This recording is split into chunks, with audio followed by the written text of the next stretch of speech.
ahí sí tienen espacio. Listo, estamos. Genial. Bueno, arrancamos entonces con el primer punto del taller. En el primer punto nos decían, María consume en su almuerzo una milanesa con papas fritas acompañado de ensalada de lechuga como guarnición, mientras que Juan consume un plato de fideos con salsa y queso. Ambos de postre deciden pedir helado. Para beber, ella pide una gaseosa y él prefiere vino. En este primer punto, un poco que teníamos que empezar a tomar algunos conceptos de digestivo, porque en realidad lo que nos pedían era algunos conceptos que hemos visto en la unidad de digestivo. ¿Qué nos decía la primera pregunta? Nos decía, describa el proceso de digestión químico y mecánico. Entonces, ¿cuál es la diferencia entre la digestión química y mecánica? A ver si se acuerdan. Y las enzimas y sí, las enzimas básicamente. ¿A dónde estaban? ¿En qué proceso digestivo? Eh, y la digestión mecánica se da justamente, por ejemplo, en la boca, cuando la masticás a la comida. Y Bueno, la digestión química en el estómago, por ejemplo. bien. ¿Y en la mecánica en el único lugar que hay es en la boca? No. No, porque en la boca está muy bien, está la masticación. Y después, en el resto de los lugares, ¿qué hay? Por ejemplo, faringe, esófago, estómago, ¿qué hay? Eh, ¿Qué movimiento? movimientos peristálticos, ¿no? Perfecto, perfectamente, está muy bien. La digestión química es donde intervenían enzimas, que vimos un montón de enzimas. Principalmente las digestiones químicas se hacen en la boca, en el estómago y en el intestino, ¿sí? Es decir, en esos lugares vamos a encontrar enzimas encargadas de comenzar o de continuar el proceso de degradación de algunas sustancias.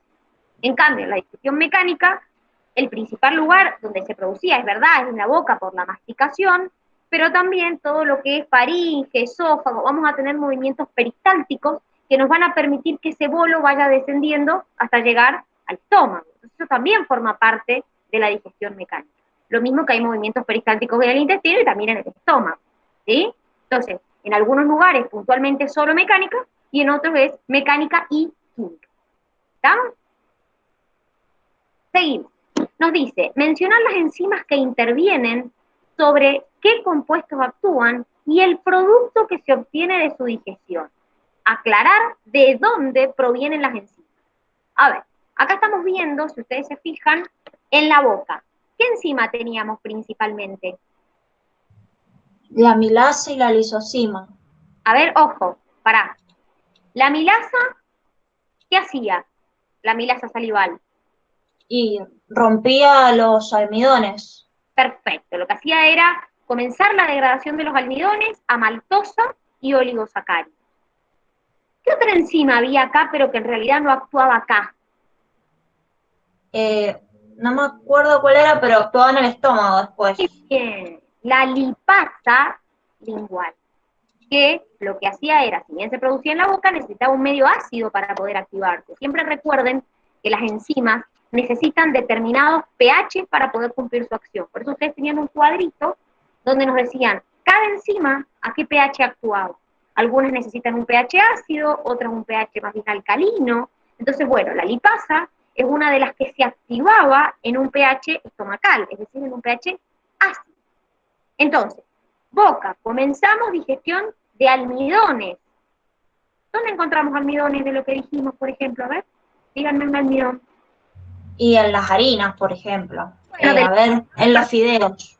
bueno, por ejemplo, podría ser uno de los ejemplos que comienza. Bien.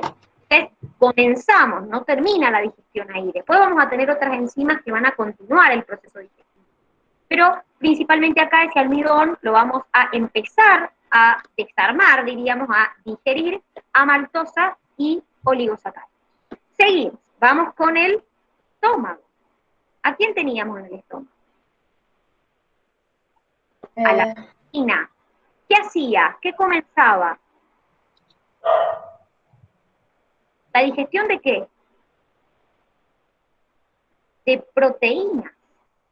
La pepsina, recuerden que en realidad nosotros la encontrábamos como pepsinógeno, era su versión inactivada. Para poder activarse necesitaba del ácido clorhídrico del estómago, ¿sí? Entonces, la pepsina es una enzima que yo encuentro puntualmente a nivel estomacal, que va, otra vez, comenzar, pero no a terminar, en este caso la digestión de las proteínas. Lo que va a hacer es, esas proteínas las va a comenzar a digerir hasta lograr obtener péptidos. ¿Sí? Seguimos. Vamos con páncreas. A ver, estas enzimas que yo tengo acá del páncreas, ¿cumplían el efecto en el páncreas? No, por eso es una glándula anexa. ¿A dónde se volcaban? ¿A dónde se...? Perdón, iba a decir en el intestino, pero no quería interrumpir. Pero fíjense que ahí tienen la imagen. ¿En qué parte del intestino se vuelcan? Primero pasaban por un conducto común y después creo que iban al duodeno. Creo. El duodeno. Fíjense que es muy importante distinguir las enzimas que son propias del duodeno de las que vienen del páncreas. ¿Sí? Porque cuando nosotros nos pregunten en una determinada opción, tenemos que saber si esa enzima está en el duodeno porque viene del duodeno o si está en el duodeno porque vino del páncreas. ¿Está? Que son cosas distintas. Entonces, por ejemplo, los almidones que comenzaron su digestión en la boca, ¿qué pasa acá? Tengo la amilasa pancreática, que lo que va a hacer es continuar esa digestión en polisacáridos y disacáridos. También voy a tener la lipasa pancreática, que lo que va a hacer es, a las grasas, disgregármelas en ácidos grasos y glicerol. ¿Qué pasaba con la tripsina? Pasaba tripsinógeno, creo, o al revés. ¿Cómo era? La tripsina, cuando el páncreas ¿la producía como tripsina? No, ¿Cómo la como producía? tripsinógeno. Perfecto, la producía como tripsinógeno. ¿Y después se convertía en qué? En tripsina. Bien. ¿A dónde se convertía en tripsina? ¿En el páncreas? No, en el intestino. Muy bien, porque yo tenía una enzima, ahora la vamos a ver, en el intestino, en el duodeno, que me hacía la conversión del tripsinógeno en tripsina. Y una vez que la tripsina estaba, ¿qué hacía la tripsina? ¿Qué funciones cumplía? A ver. Una, continúa con la digestión proteica, es decir, lo que hace es, a esos polipéptidos que yo tenía, empieza a, o sea, continúa con el proceso de degradación a dipéptidos. ¿Y qué más hacía? ¿Por qué era importante que se active a tripsina? Porque,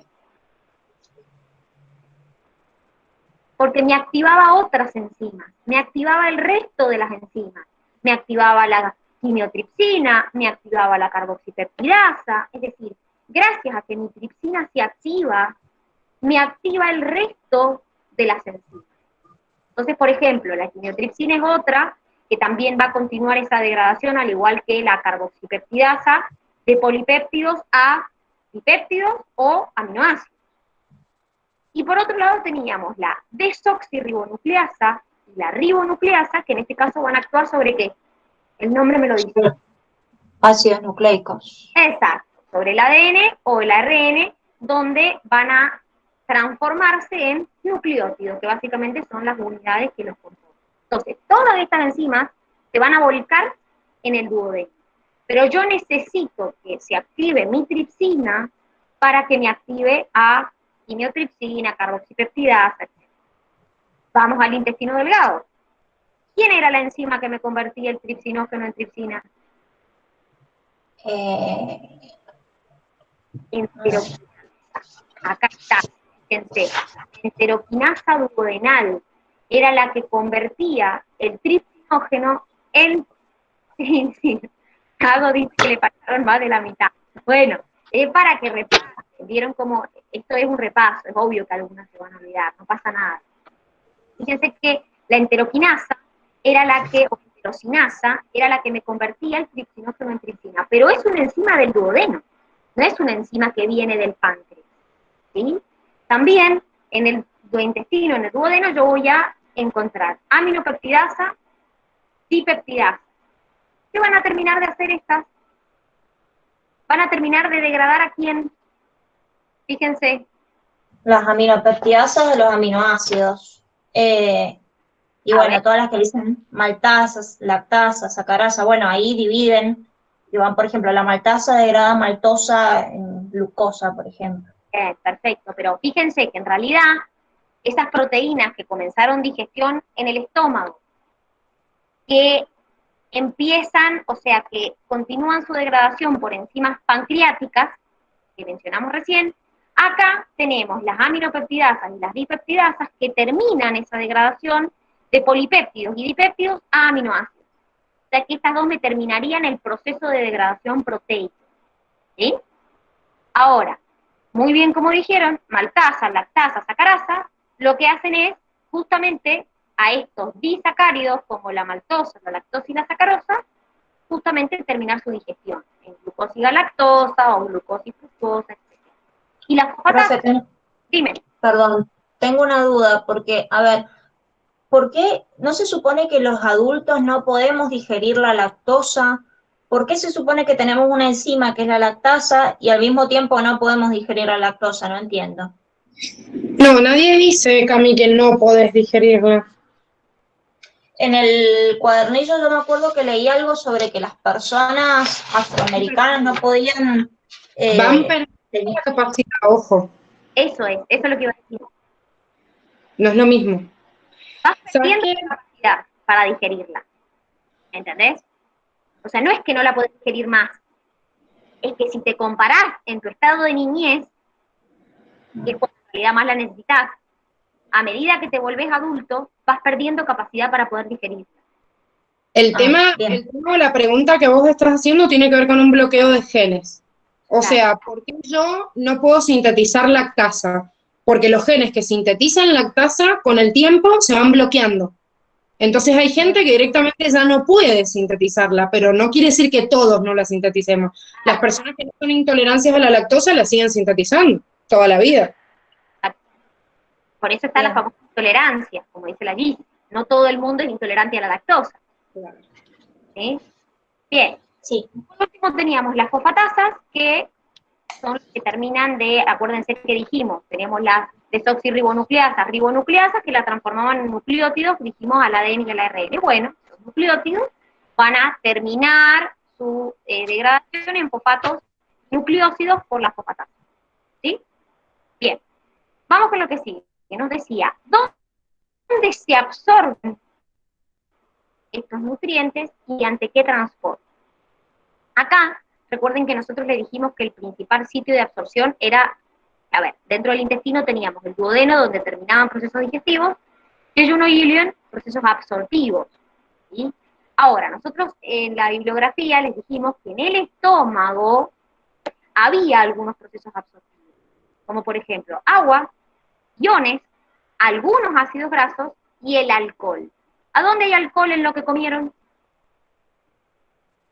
En el vino, por ejemplo, las personas estas que... Por ejemplo, en el vino, exactamente. Fíjense que en cuanto al proceso de absorción en el yeyuno y en el ilion, obviamente el agua por difusión simple, después tenemos todo lo que es glucosa, galactosa y algunos aminoácidos por un simporte con sodio. La fructosa no era igual, era por difusión facilitada. Después, algunos otros aminoácidos y péptidos pequeños también podían absorberse por un corte. Y en cuanto a los ácidos, a los triglicéridos, mejor dicho, dependíamos del largo de la cadena. No era lo mismo que fueran de cadena corta a que fueran de cadena larga. Es decir, los triglicéridos de cadena corta a mediana se absorbían por procesos de difusión simple. En cambio, eso también lo vimos en digestivo, cuando la cadena era muy larga, como o los fosfolípidos o el colesterol, lo que había era una resintetización en kilomicrones. Y esos kilomicrones después se absorbían y pasaban a la circulación linfática. Entonces, en realidad, depende del tamaño de la cadena del triglicérido del proceso por el que se va a absorber. ¿Está?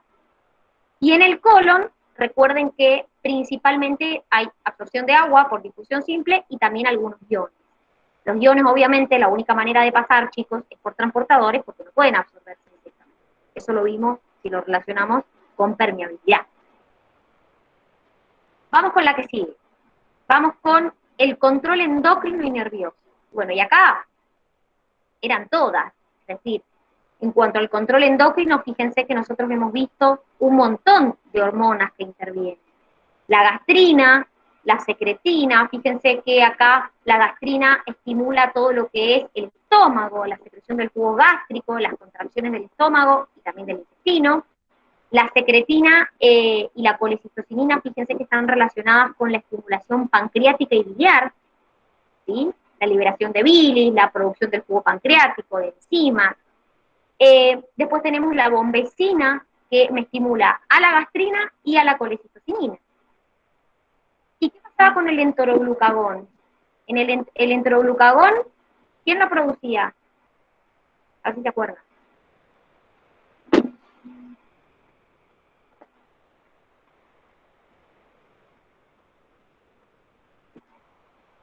¿Se acuerdan?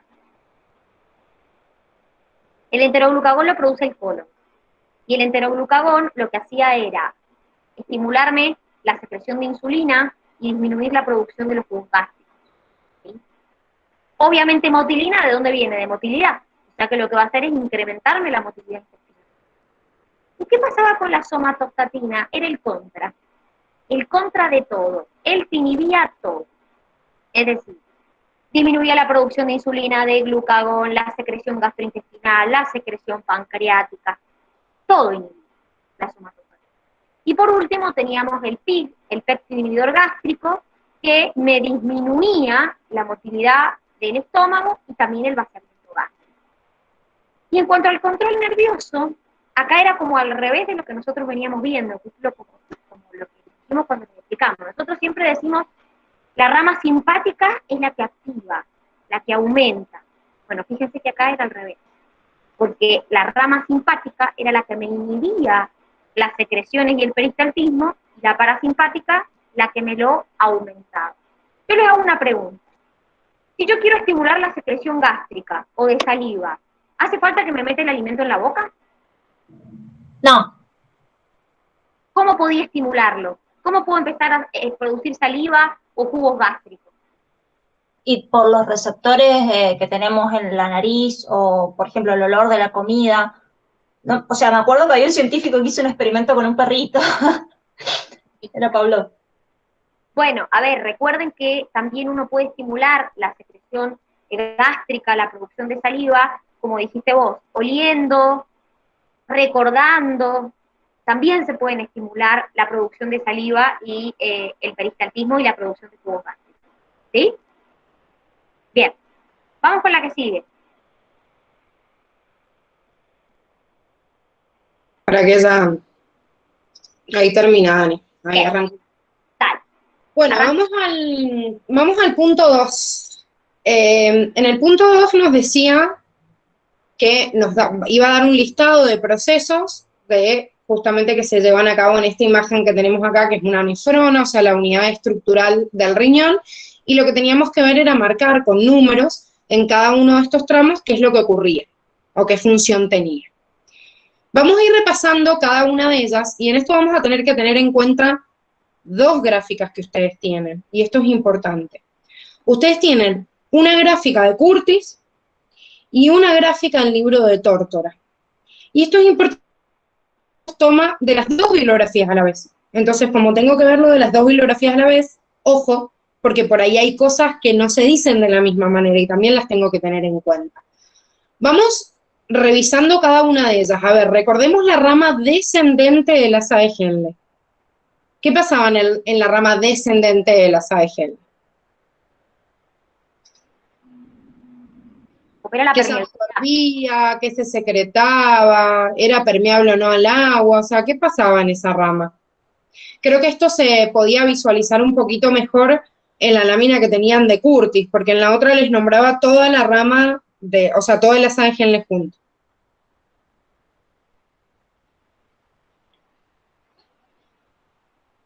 ¿Se acuerdan qué pasaba en esa rama descendente?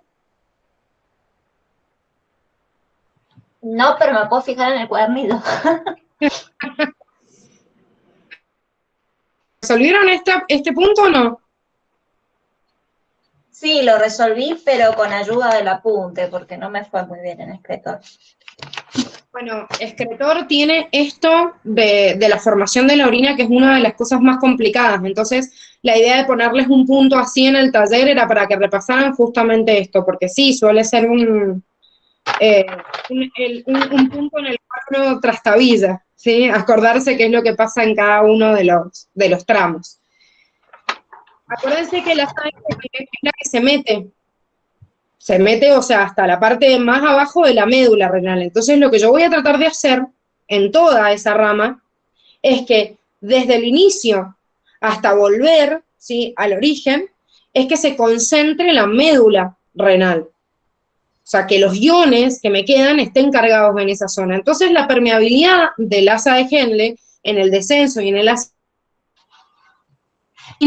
que se concentre hacia la zona más interna. Por eso, en toda esta rama que desciende, lo primero que sucede es que toda la rama se hace impermeable a los iones, que esto es fácil porque en realidad bloqueo a todos los canales o transportadores y permito de forma activa que el agua que está en el tubo se reabsorba.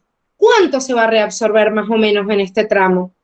Esto, para acordarnos de esto, nos tenemos que acordar más o menos cuánto se reabsorbía en el primer túbulo, que es el que tenemos acá.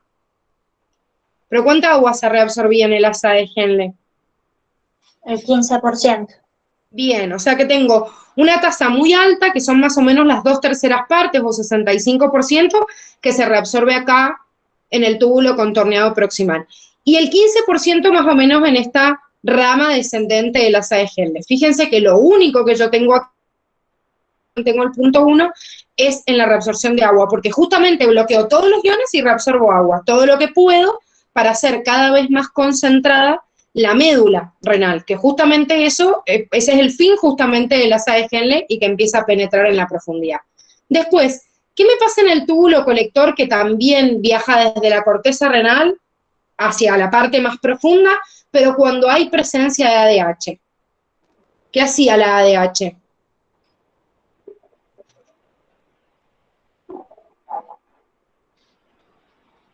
Piensa el nombre, acuérdense el nombre si no se acuerdan No, qué porque hace. eso se llama antidiurética. Diurética. Porque evita que pierdas agua. Bien, entonces favorece la reabsorción de agua. Si yo en el túbulo colector tengo presencia de ADH, esto abre las acuaporinas y se permite la reabsorción. ¿Dónde es más activa la reabsorción? Mientras más profunda la médula renal está concentrada. Entonces, si yo me meto en el túbulo colector y hay agua, voy a favorecer la reabsorción hacia la sangre mientras más diferencia de concentración haya. Entonces, mientras más concentración haya en la médula, más cantidad de agua se va a reabsorber. Y fíjense que en este túbulo colector con presencia de ADH también, el único punto que voy a poner en todo es la reabsorción de agua. Ahora, el túbulo contorneado proximal, que es el primer tramo después del glomérulo, o sea, después de la cápsula de Bowman. ¿Qué sucedía en este túbulo contorneado proximal?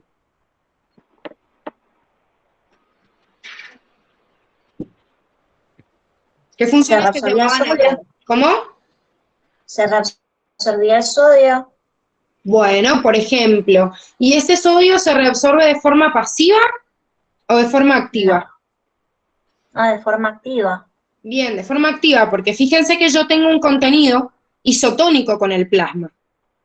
Esta forma para que eso vuelva hacia la sangre es que yo activamente bombeo este sodio arrastra el agua y este sodio, para compensar su carga, hace que el cloro también se vuelva. Entonces, por eso hay una reabsorción muy activa del 65% del sodio que me arrastra al 65% del agua y que permite también la reabsorción de parte de este cloruro. Pero este cloruro, si bien en la imagen de Curtis me dice transporte activo de cloruro y sodio, en realidad el que es activo es el sodio y el cloruro es de forma pasiva. Esto es lo que les digo, que por ahí tiene una contradicción entre las dos imágenes, ¿sí? Porque la imagen de Curtis me dice transporte activo de cloruro y sodio, y después me voy a la imagen de Tortor y digo, ah, no, pero me está mostrando activo el de sodio y el otro pasivo, porque en realidad el cloro difunde pasivamente porque es impulsado justamente por esta carga de sodio, ¿sí? Entonces, en el túbulo contorneado proximal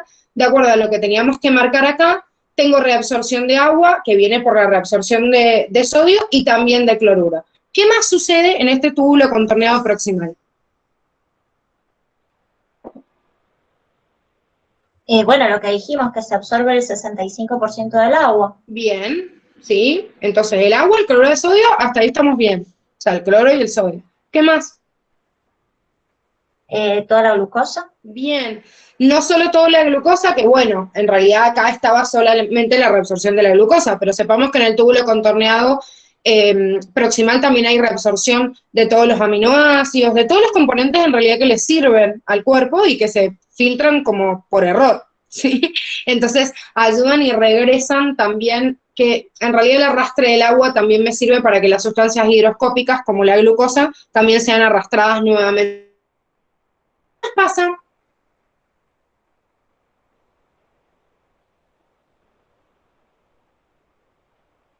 En este túbulo contorneado proximal.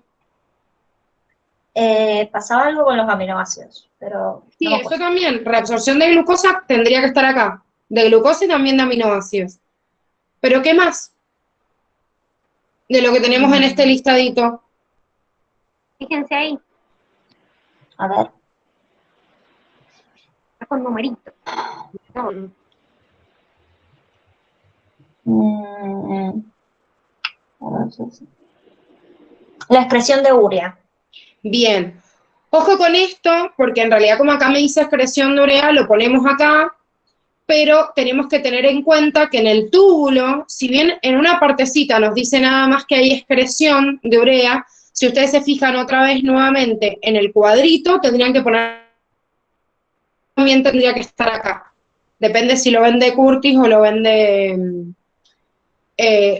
Tórtora, porque en Tórtora me dice que hay una reabsorción más o menos del 50% de la urea, pero que también después hay una secreción variable. Entonces compenso el equilibrio, o sea, primero hago una reabsorción, pero después lo secreto en base a la concentración de los otros iones. Así que hay las dos cosas, hay secreción y hay excreción de urea. Es más, si bien no sale en este cuadrito, recuerden que también hay secreción de potasio, de protones, que es uno de los segmentos en los cuales yo pierdo protones y eso me ayuda justamente a regular el equilibrio de los iones. Incluso se secretan sustancias nocivas como, qué sé yo, como algunos fármacos, como la creatinina, que no solo se hacen en el túbulo contorneado distal, sino también se puede hacer en este tramo del túbulo contorneado proximal.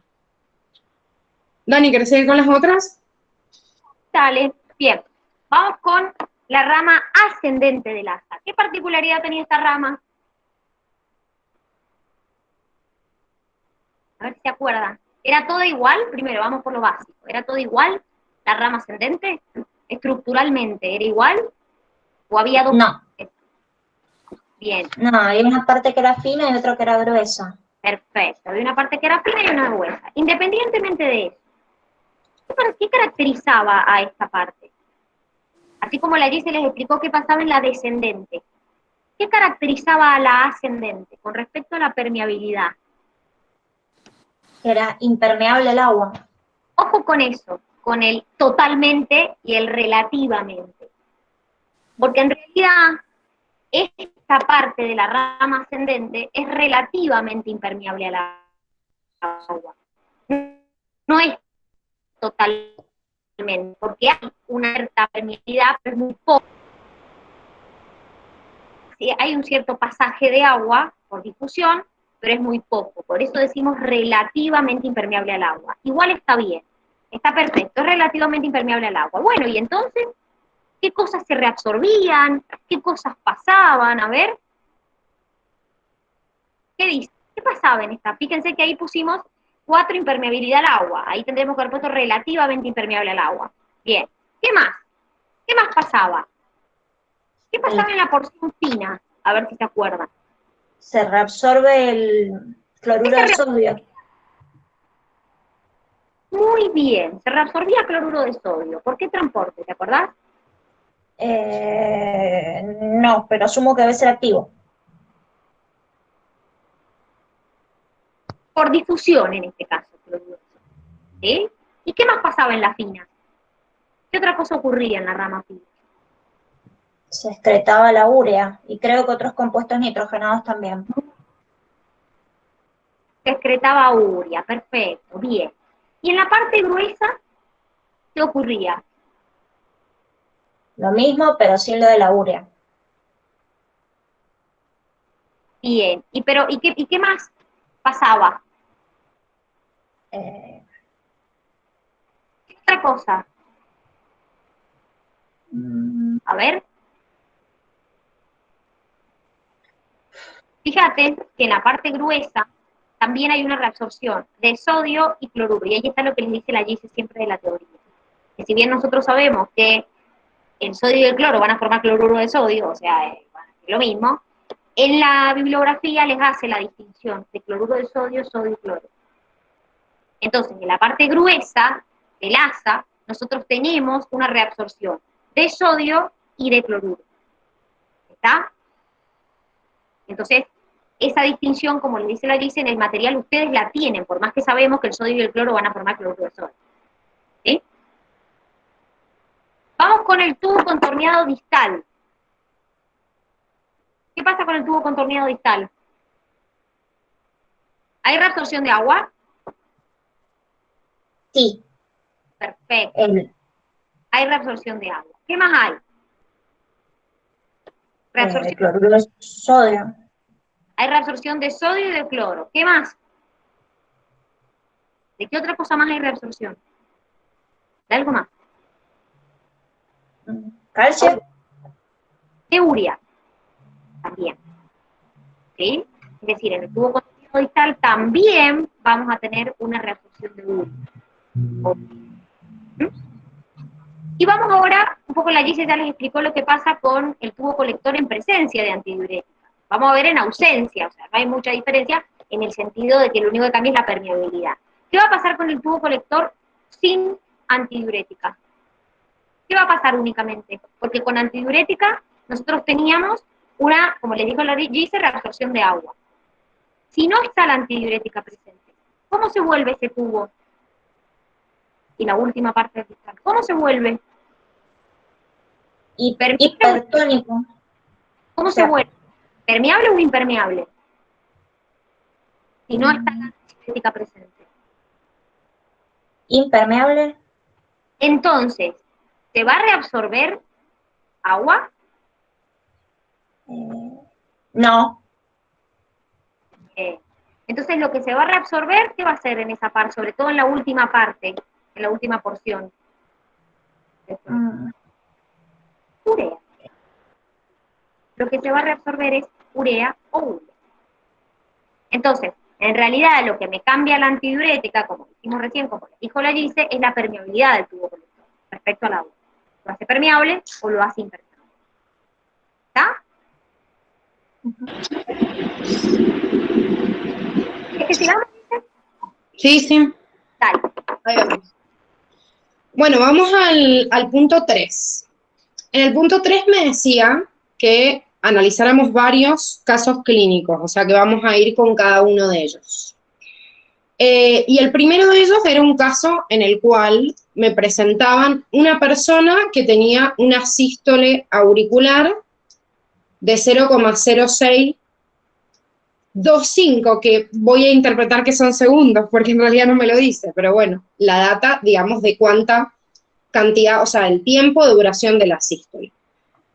Antes de empezar con las opciones justamente de este primer problema, este primer caso, cuando me iba a hablar de una sístole auricular, me estaba hablando de un componente o de una parte de lo que nosotros llamábamos ciclo cardíaco. El ciclo cardíaco era el tiempo en el cual el corazón hacía el proceso de contracción y relajación hasta volver a su estadio inicial. ¿Cómo se llamaba ese estado de contracción y relajación del corazón? Sístole y diástole. Perfecto, sístole y diástole. Y hacíamos una distinción importante entre la sístole de las aurículas, de los ventrículos y luego la relajación. ¿Por qué hacemos una separación de estos dos? Porque si el corazón contraería las aurículas en simultáneo a los ventrículos, se explotaría como una bomba.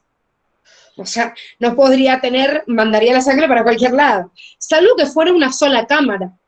Si tendría una sola cámara, y bueno, eso llega a la sangre, la bombea tema es que nuestro corazón requiere de un doble sistema de separación. ¿Para qué? Para que en realidad las aurículas se llenen justamente en esa diástole y el ventrículo junte toda la fuerza cuando ya se haya llenado y expulse con toda la fuerza que puede. Si no, no estaría dividido en dos cámaras, porque esta es la realidad. Y esto lo vemos incluso desde los peces, o sea que para bombear a todo un cuerpo necesito, por ejemplo, esta división entre aurículas y ventrículos.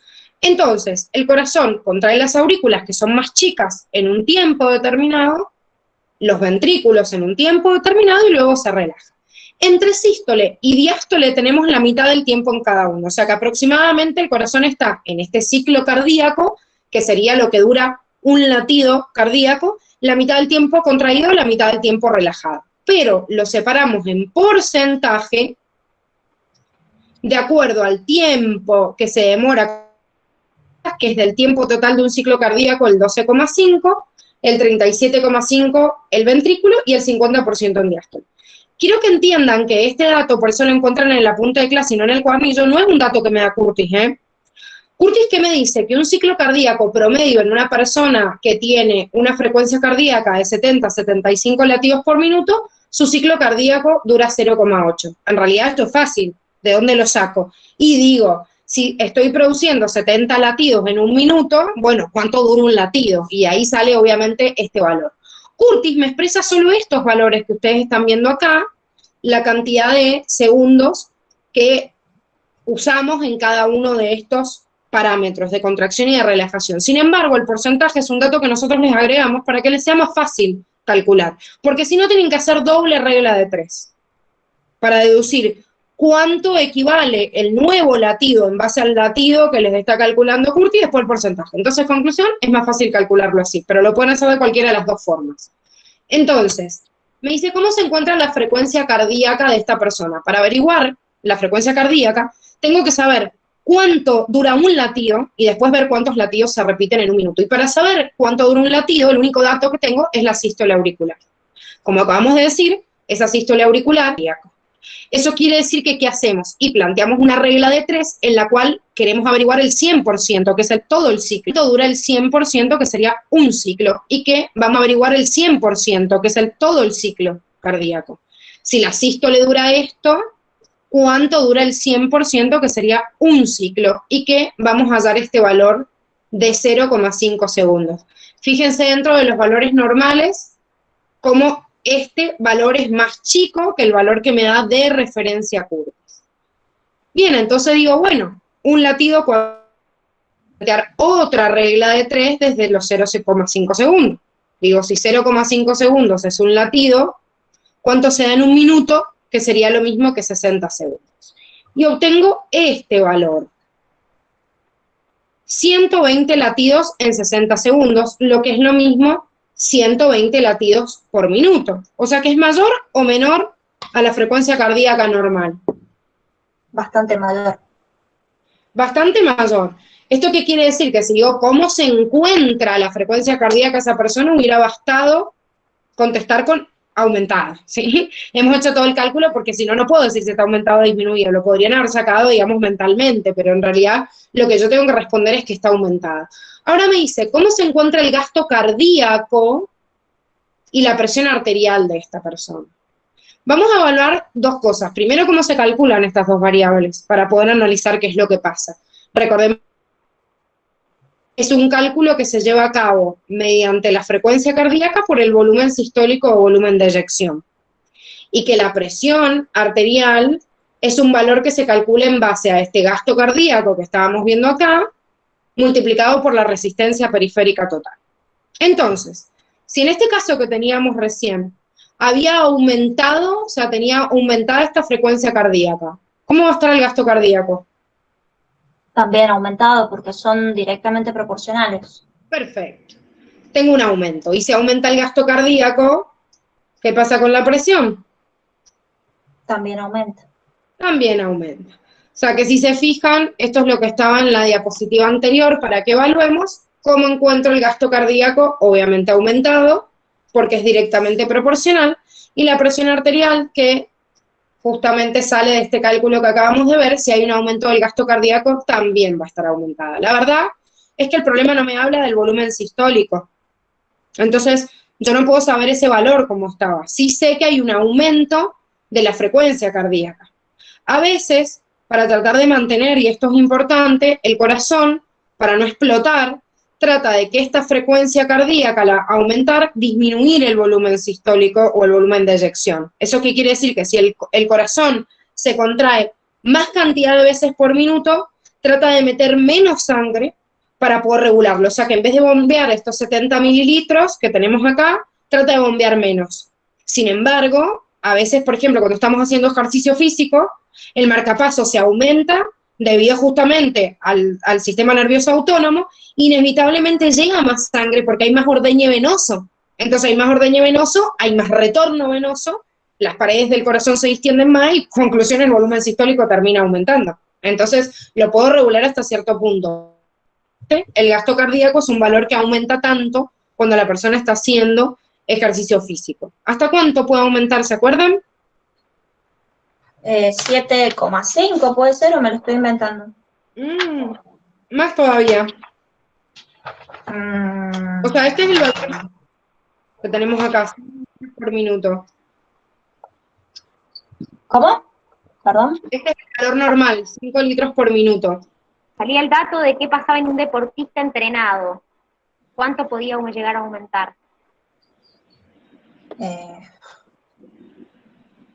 No me acuerdo, pero desarrollan el corazón de atleta mucho.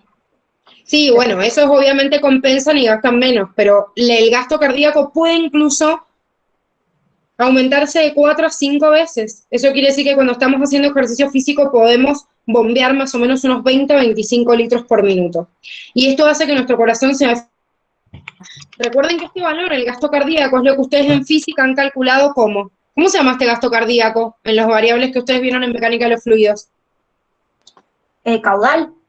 Caudal. Ese caudal aumenta mucho, 4 o 5 veces, ¿para qué? Y porque si yo alguna vez, una persona que no está entrenada, la saco a correr, si no tendría justamente la capacidad de aumentar 4 o 5 veces, chao, bobazo y se muere.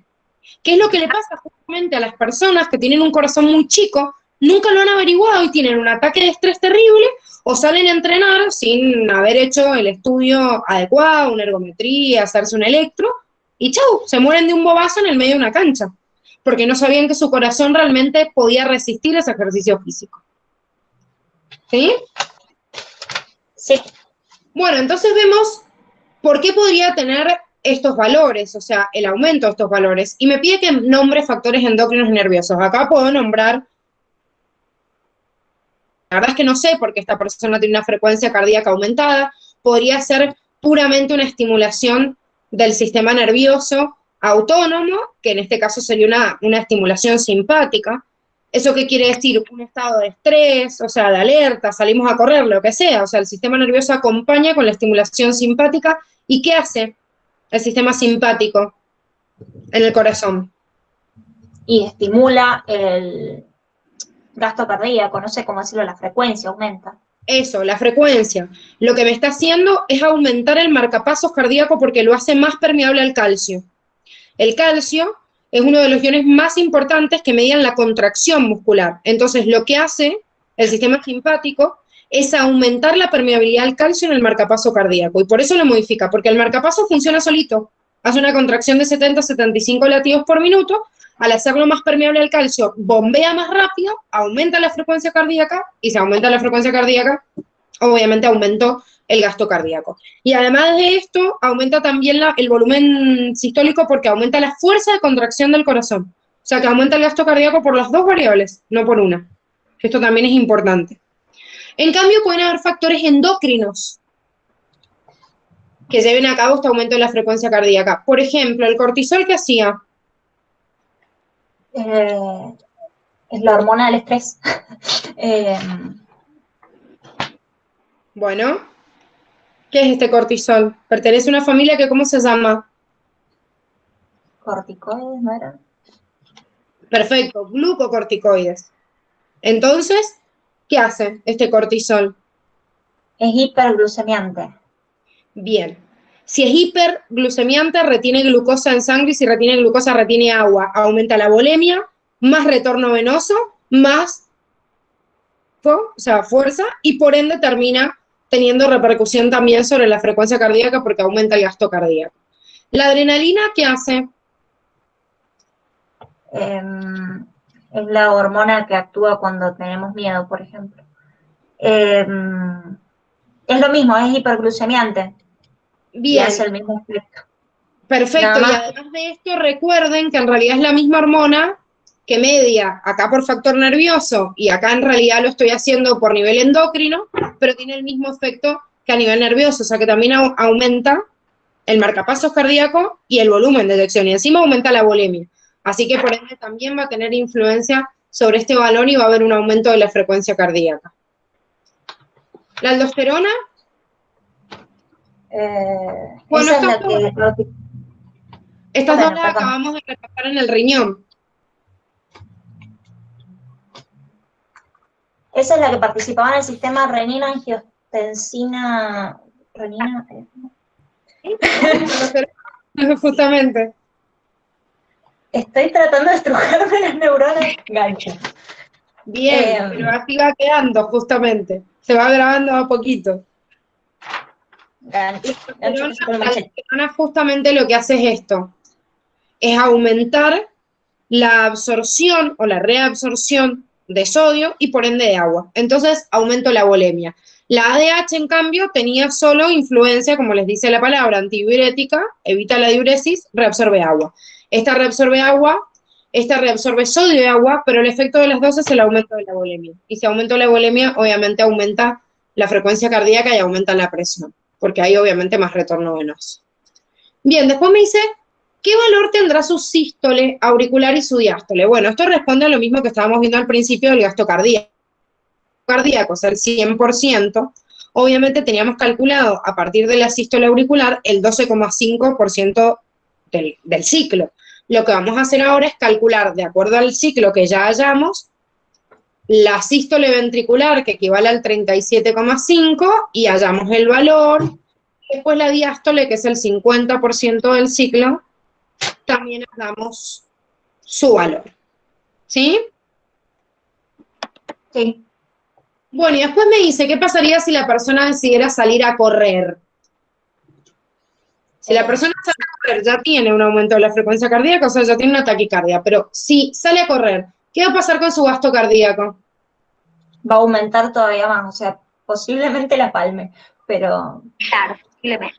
Mira, eso depende, Cami, porque las personas que no están entrenadas, como yo, pueden tener una frecuencia cardíaca de 180 latidos por minuto más o menos cuando salís a correr y todavía no me muevo. Aumenta un montón. Ay, no te escuché nada, Dani. Que vos podés tener 180 en reposo. Bueno, no tanto, pero... ¿Sabes qué pasa? Que mi presión basal es muy baja. O sea, no es 120-80, es 90-60, entonces quizás eso me ayude. Y puede ser, sí. Bueno, pero si aumenta el gasto cardíaco, justamente después me pregunta la presión y como vimos, el gasto cardíaco aumenta y lógicamente va a producir un aumento de la presión. Ahora, esto es importante. Si yo tengo un aumento de la frecuencia cardíaca, cada ciclo cardíaco dura más o menos. Menos. ¿Cómo? Menos. Menos, ¿sí? No, me estoy cagando de risa por el chat porque la Anto y se habló la Dani que es re tranquila. Y la verdad, gracias, Anto, por tu apoyo, porque vos, Dani, sos una cabrón. Sí. Sí, ni que yo fuera la que me vuelvo loca, nada más. Son tal para cual. De una. Por algo estamos como equipo hace bastante. Explota el mundo, pero nosotras seguimos en sintonía. Bueno, ¿alguna duda con este primer punto? No. ¿No? Bueno. Dani, te dejo la vez. Dale. Una persona concurre a la guardia donde manifiesta haber estado un tiempo prolongado con vómitos y diarrea producto de una intoxicación. Reconoce sentirse cansado, mareado, asume sentirse sin fuerza. Cuando yo vomito, tengo diarrea, izquierdo. Ácido. Bien. ¿Qué más? O sea, protones, en realidad. Bueno, Y pero volumen. ¿qué más pierdo además? ¿De qué? ¿Qué pierdo? Cuando ustedes tienen diarrea, ¿qué pierden? Agua. Perfecto, agua.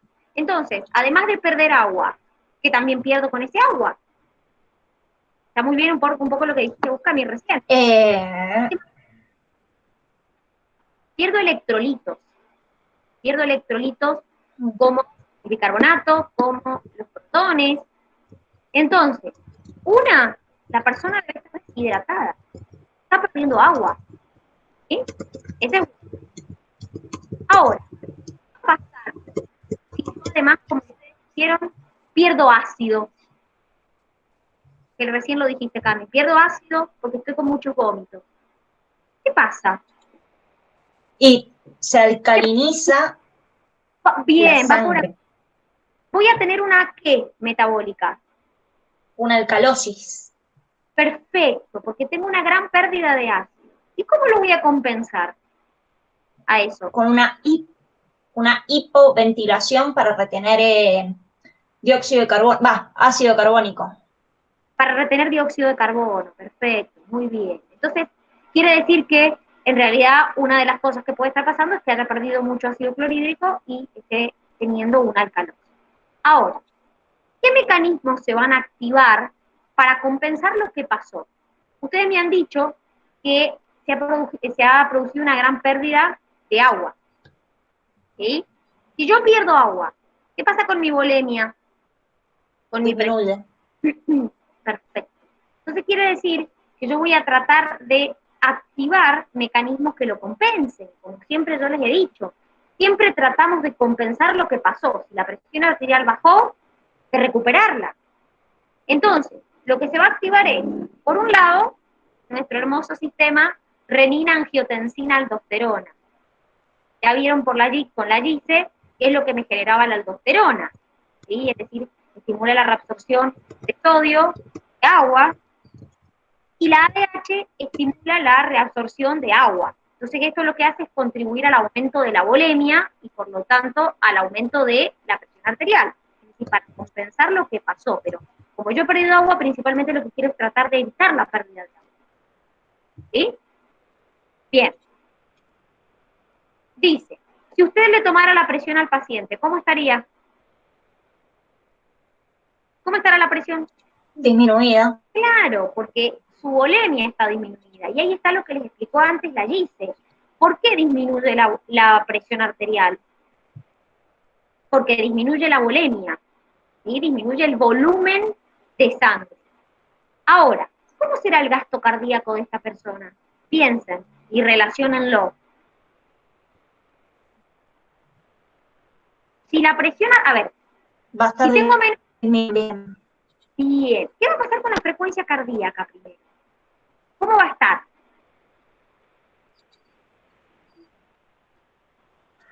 Antes de la activación del sistema renina-angiotensina-aldosterona va a estar disminuida y después para compensarlo va a aumentar. Bien, perfecto. Es decir, yo voy a tener una disminución en la volemia, como dijimos, por este producto de esta deshidratación. Se va a reducir la cantidad de sangre que retorna al corazón, es decir, va a reducir el retorno venoso, y por ende me va a reducir la cantidad o sea, el volumen de sangre que se eyecta. Entonces, ¿eso que va a generar? Que mi gasto cardíaco disminuya. ¿Está? ¿Estamos ahí? ¿Bien? Bien. Bueno, Sí. vamos al otro problemita. El otro problemita nos planteaba un hemograma de un hombre de 40 años, o sea, solo me está diciendo la edad y el sexo, y tengo resultados de glóbulos rojos, de leucocitos y de plaquetas, ¿sí? Fíjense los valores, entonces, visualizamos estos valores para contestar las preguntas siguientes. Me dice, según el resultado observado, ¿la persona presenta anemia? Volvamos al caso, con este valor, un hombre de 40 años, ¿tendrá anemia?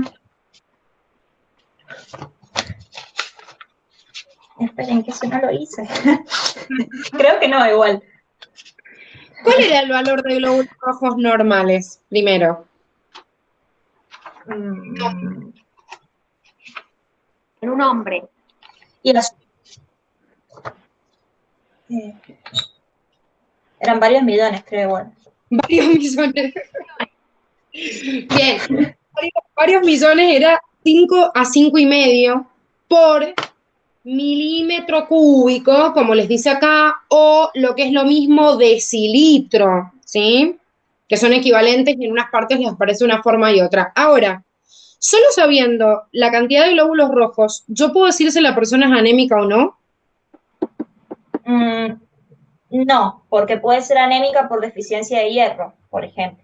Perfecto, o sea que en realidad lo que yo mido en la anemia son otros valores de los cuales en las anemias ferropénicas me voy a fijar en el hierro. Y para saber el hierro, porque generalmente no se mide el hierro, ¿qué se mide en una persona que está anémica?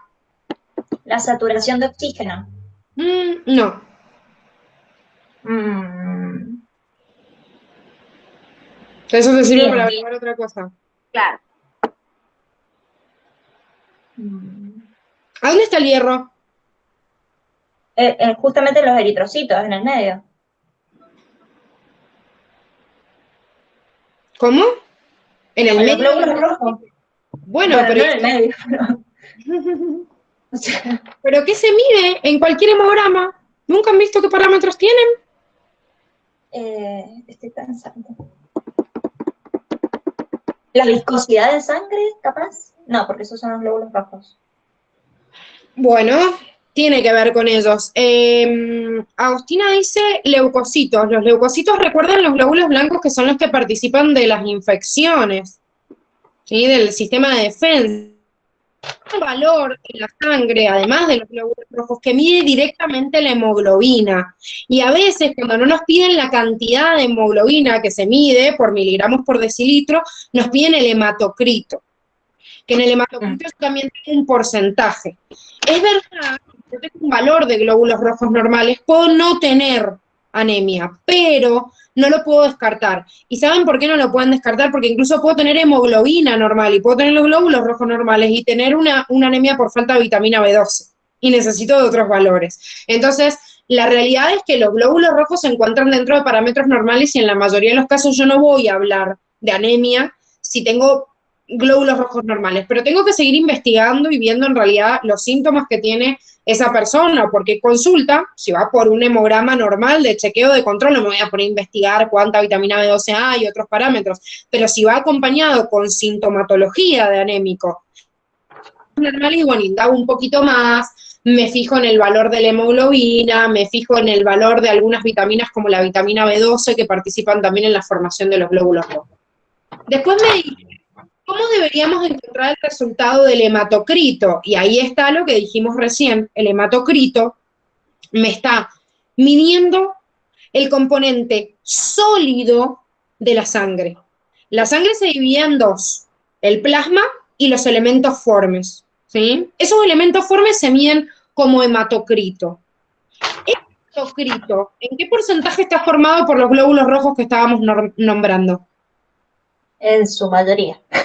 El 99%, 98, 99%. Justamente esa mayoría hace que dentro de los valores normales de este hematocrito, que nosotros hemos puesto acá este parámetro, que en realidad es un parámetro clínico, pero de acuerdo a lo que ustedes tienen en la bibliografía, recuerden que les dice que el hematocrito más o menos es elementos formes de la sangre, que sería aproximadamente un 45%.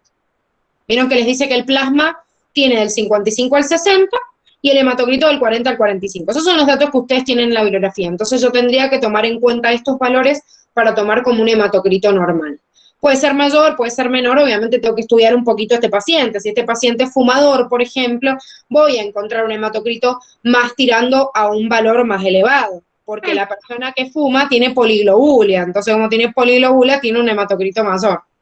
Sí, no te rías, Dan. De causa. Claro, obvio. Yo tengo un hematocrito como de hombre. Además tengo testosterona como hombre, pero también tengo poliglobulia por el cigarrillo. Bueno. Tengo una pregunta, esperen. ¿Por qué las personas anémicas por ahí cuando se paran muy de golpe como que se marean o tienen esa Bueno, cuando vos por ahí? Cuando vos te parás de golpe, ¿qué haces? En Y cualquier le llega persona. sangre a los miembros inferiores, por ejemplo, le llega sangre. La sangre rápidamente se tiene que movilizar y tiene que llegar, obviamente, la cantidad suficiente de oxígeno a las neuronas. O sea, cualquier persona le puede pasar, en realidad, de pararse por la diferencia de presión. En una persona anémica está más expuesta porque una persona anémica ya recibe menos cantidad de oxígeno a los tejidos, ¿sí? O sea, que esa diferencia de presión la puede sufrir cualquier persona. Y no le pasa solo a las personas anémicas. Las personas que también tienen una presión muy baja, por ahí les pasa lo mismo. O si no han comido nada, entonces encima tienen poca concentración de glucosa en sangre, que es la que suministra después el oxígeno. Entonces puede pasar en muchas situaciones y no solo cuando hay anemia. Pero en realidad tiene que ver con el suministro de oxígeno a los tejidos, obviamente. Y en este caso a las neuronas. Bueno, después me dice, ¿cómo se encuentran los glóbulos blancos del paciente? ¿Recuerdan? ¿Ah? Bastante aumentado, o sea, tiene una leucocitosis. ¿Qué es bastante? ¿Cuál es el valor normal? Pasa de 7 a 8.000, creo que era el valor normal. Un poquito más. Bueno, pero por ahí. De 6.000 a 9.000, ahí está. ¿De? 6.000 a 9.000.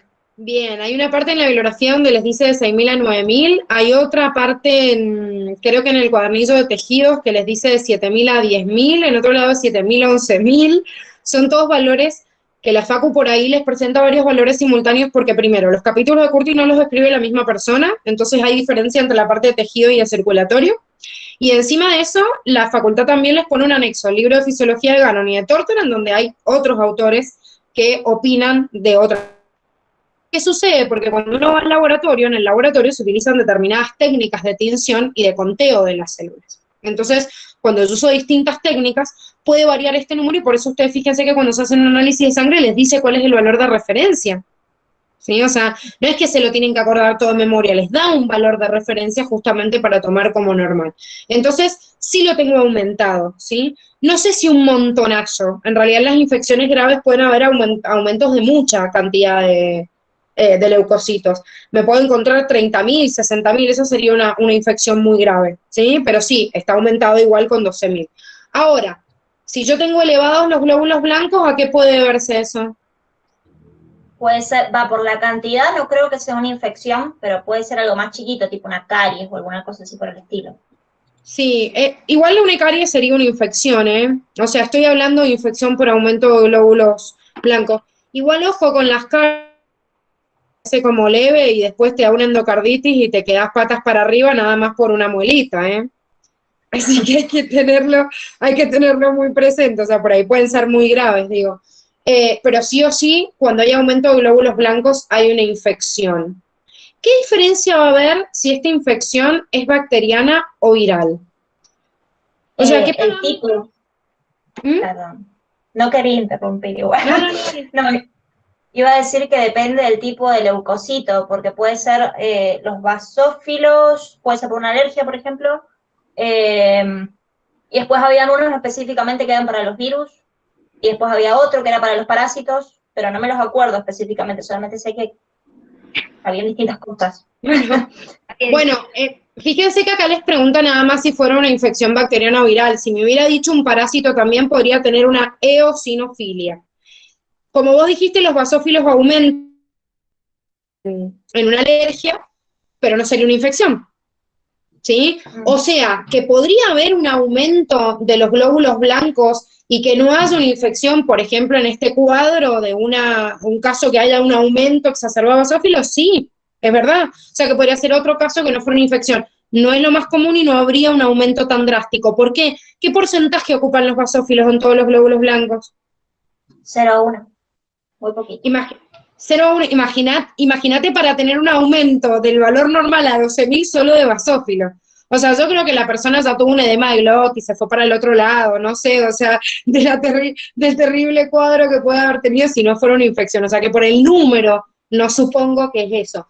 Y en realidad en el segundo caso me dice qué pasa si hay una infección bacteriana o viral, o sea que si yo ya estoy viendo el caso y me está preguntando puntualmente qué está pasando, si hay una infección bacteriana o viral, quiere decir que yo tengo que tener en cuenta entonces cuáles subirían en estos dos. ¿Y qué diferencia voy a tener entonces en una bacteriana y en una viral? Que pueden ser los neutrófilos, en el caso de una bacteriana, y en el caso de una viral, no me acuerdo, pero era otra. Bueno, ¿por qué los neutrófilos? ¿Qué hacen los neutrófilos? Fagocitan bacterias. Bien, fagocitan. Y van a fagocitar, obviamente, microorganismos que puedan fagocitar. No pueden fagocitarse una tenia saginata, ¿sí? Por eso aumentan eosinófilos u otros componentes que atacan desde afuera, porque no me la puedo fagocitar porque es más grande. Pero las bacterias, que son más chiquititas que una célula eucariota, los neutrófilos se encargan de la fagocitosis. Por eso son los que más crecen, los que más aumentan. ¿Y en un virus qué pasaba? Sí, Aguas dice si es la primera línea de defensa. La primera línea de defensa, recuerden que es cuando se rompe la barrera, ¿sí?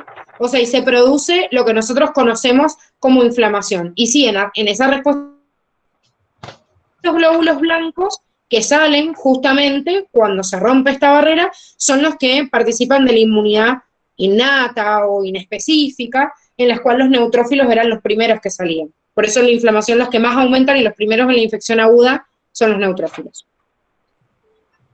Yo sé que algo tenía que ver con los interferones, pero no lo encuentro, che. Bueno, no, está bien lo que estás diciendo. Eso sería parámetros o valores si los pedirías de forma específica, porque nunca haces un hemograma y pedís interferones. Pero si te preguntas células, ¿qué células blancas estarían elevadas? El interferón no es una célula. No, los linfocitos B, creo. ¿Qué hacían los linfocitos B? Eran...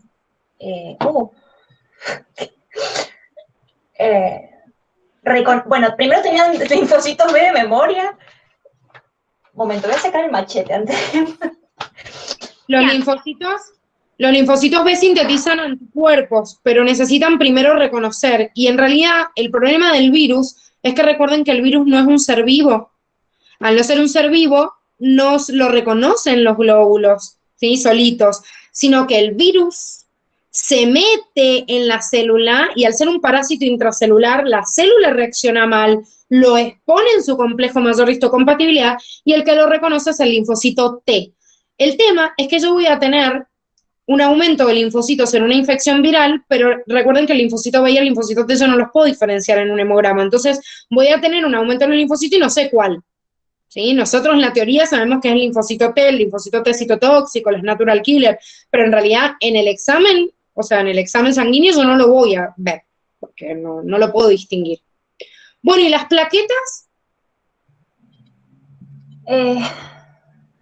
¿Estaban normales o no? Eran de 200. Estaban dentro del parámetro normal. También hay una parte en la bibliografía donde les dice que el valor normal de las plaquetas es de 300 a 400.000, en otra de 300.000 y en otra de 200 a 400. Sin embargo, como están 200.000, sigue siendo en un parámetro normal. Ahora, lo que me dice la pregunta es si este paciente puede presentar hemofilia. Ojo con esto, porque la hemofilia era un trastorno de coagulación y depende de los factores de la coagulación. De hecho, nosotros vimos un tipo de hemofilia que era hereditaria. ¿Y en qué factor de la coagulación había una mutación? En el 8, ¿puede ser? Sí. Perfecto, en la producción del 8. En realidad, tanto el 8 como el 9 son factores en realidad hemofílicos y cualquiera de los dos, y en la falla, nosotros vimos el 8 porque es el que se produce por herencia ligada al sexo, pero en cualquiera de ellos dos aparece una falla en la hemofilia. No puedo decir por una disminución de plaquetas que en realidad hay una hemofilia. Por ahí puede tener hasta, no sé, un cáncer en la médula y tenga menos producción de megacariocitos, ¿entiendes? O sea, no, por valores de las plaquetas no puedo sacar qué, y tampoco puedo sacar que hay una hemofilia o un trastorno en la coagulación, se piden muchos más datos complementarios. Estas preguntas estaban puestas a propósito para que ustedes dijeran, no puedo suponer algo por un valor que veo en el hemograma. O sea, tengo que seguir ahondando. Bien, vamos con la pregunta. Momento, podríamos sacar una conclusión más, creo. porque si las plaquetas están en valores normales y los leucocitos están aumentados, significa que yo no tengo algo de coagular, entonces podría ser algo sistémico, a lo mejor, se me ocurre. Igual Tipo, no sabes una si tenés inflamación. algo que coagular, porque puede haber dos procesos simultáneos, o sea, vos puedes tener en tu cuerpo una herida y en simultáneo que haya ingresado algún componente una herida punzocortante y que eso haya causado la infección. O puedes tener una infección por ingreso de las vías y de la mucosa y no haber roto la barrera, o sea, pueden ser dos mecanismos distintos. Entiendo. Bien, vamos con la que sigue. Una persona siente dolor de cabeza, mareo y taquicardia. Al medirse su presión, se observa un valor 170-90 milímetros de mercurio. ¿Cómo está esta presión respecto a lo que nosotros sabemos que es normal? Aumentada. ¿Cuál era lo normal que habíamos dicho, que se consideraba, según su bibliografía? 12 y algo, creo. 120-80 milímetros de mercurio. Recuerden que si bien, como siempre les decimos, cuando uno se toma la presión dice tengo 12,8, 9,6, en realidad como se mide en milímetros de mercurio es 120-80, 90-60, ¿sí? Entonces, es verdad, está muy bien y está aumentada. Y esta persona tiene la presión arterial aumentada. ¿Qué hormonas se van a liberar? Piensen, tiene que ser algo que me contrarreste el efecto. Quiere decir algo que me trate de disminuir la presión arterial, no que me la aumente más. Pues, A ¿puede ver, ser el factor natriurético? perfecto, porque el factor diurético lo que se estimulaba es la natriuresis, es decir, la pérdida de sodio por orina, también la pérdida de agua por orina. Entonces, de esa manera, disminuye la volemia, disminuye la presión arterial. Esa es una. ¿Qué más podría liberarse? Algo con el algo con el nitrógeno nitrito, óxido nítrico, algo así era, creo. Muy bien, el óxido nítrico lo que hacía era producir una vasodilatación, pero a nivel local. Entonces, claramente, como les dije, si la persona está ante un aumento de presión, va a liberar sustancias que lo estimulen, que produzcan el efecto contrario, es decir, la disminución de la presión. Está perfecto, muy bien. Dice, el paciente, por recomendación de un amigo, decide consumir diurético, pero comienza a sentirse cansado y mareado. ¿Qué le ocurrió? ¿Cómo se encuentra su presión arterial ahora? Si tomo diurético, ¿qué pasa? Aumenta la presión, creo. A ver, pensá. Si estimulo la diuresis, ¿qué pierdo? Agua. Perfecto. Pierdo agua. ¿Qué más? ¿Qué era eso? ¿Cómo? Perdón. ¿Qué era eso? El perder agua, como decís. Y aumenta la presión. A ver, pensá. Si perdés agua, te deshidratás. ¿Sí? Bien. ¿Qué pasa con tu volemia si perdés agua? Acordate lo que hacía la antidiurética. Disminuye la volemia. Exacto. Si tenés una diuresis en exceso, tu volemia se reduce. Y si se reduce tu volemia, ¿qué pasa con tu presión arterial? Disminuye. Por eso, el diurético es lo contrario a la antidiurética. El diurético se lo dan a las personas que generalmente tienen hipertensión. Porque justamente lo que hacen los diuréticos es estimular la diuresis y de esa manera disminuirme la presión arterial. Por eso la mayoría de las personas con hipertensión toman diuréticos. ¿Está? Bien. Sí. ¿Qué mecanismos se activarán en el caso de las hormonas y sobre qué estructuras de la nefrona ejercen efecto? Es decir, se fue para el otro lado. No consideremos el principio que tenía una hipertensión. Tomó diurético en exceso y ahora se fue para el otro lado. ¿Sí? Se deshidrató, disminuyó su volemia, disminuyó su presión arterial. ¿Qué se va a activar? Disminuyó y el sistema renina, o sea, si disminuyó mucho, va a tratar de volver a aumentarlo con el sistema renina, angiotensina, aldosterona. Exacto. Cuando disminuye el volumen de sangre al riñón, se secreta renina. La renina es la que me convertía, ya dijimos, angiotensina, ¿qué me convertía? ¿Qué me convertía? En era angiostensinógeno, ¿cómo era eso? Bien, ¿en qué? En angiotensina 2 o 3, creo. 1. Es decir, Ah, la renina me convierte el angiotensinógeno en angiotensina 1 y después, ¿quién me convertía la 1 en la 2? la aldosterona. No, esa no. La ECA, enzima convertidora de angiotensina. Y ahí muy bien, la angiotensina 2 es la que te estimula, por un lado te produce vasoconstricción y por el otro lado te estimula la secreción de aldosterona. ¿Sí? Entonces la aldosterona lo que hace es aumentar la retención de sodio y de agua. ¿Sí? ¿Y qué más voy a liberar? Más diuréticos, voy a liberar la contraria. Entonces, Antidiurética, la ADH. muy bien, voy a liberar la antidiurética, que lo que va a hacer es estimular la reabsorción de agua en el tubo colector y en la parte final del tubo distal. Entonces, todo esto lo que va a hacer es contrarrestar el efecto de la pérdida de agua que hizo que disminuyera la presión arterial. ¿Sí? Bueno, vamos al otro caso clínico. Les decía, como jardinero, mientras estaba cortando árbol con una motosierra, se provoca una lesión en el brazo muy profunda que le produce una hemorragia, ¿sí?, abundante. Entonces me dice, ¿qué sistema se activará en forma inmediata? ¿Sí? Dice qué efectos provoca. Acá, bueno, tenemos que tener en cuenta varias cosas, porque me dice qué sistema se activará de forma inmediata. En realidad hay muchos sistemas que se van a activar. Primero, si yo estoy perdiendo y tengo una hemorragia, lo primero que va a pasar es que el sistema nervioso autónomo simpático me está preparando justamente al cuerpo para esto y va a haber una gran liberación de adrenalina, ¿sí?, por parte del sistema nervioso. Por otro lado, voy a tratar de compensar la pérdida de agua, que me va a hacer disminuir la volemia y que eso me ayuda a perder el retorno venoso y por ende la presión arterial y que no me llegue oxígeno a los tejidos. Entonces, también voy a activar, por ejemplo, el sistema renina-angiotensina-aldosterona. Y es más, como es una hemorragia, no solo el riñón secreta renina, sino que la hemorragia hace que justamente disminuyan la cantidad de glóbulos rojos también. Entonces, también va a secretar eritropoyetina. Esto lo va a hacer de forma inmediata, pero no de forma inmediata se van a sintetizar, obviamente.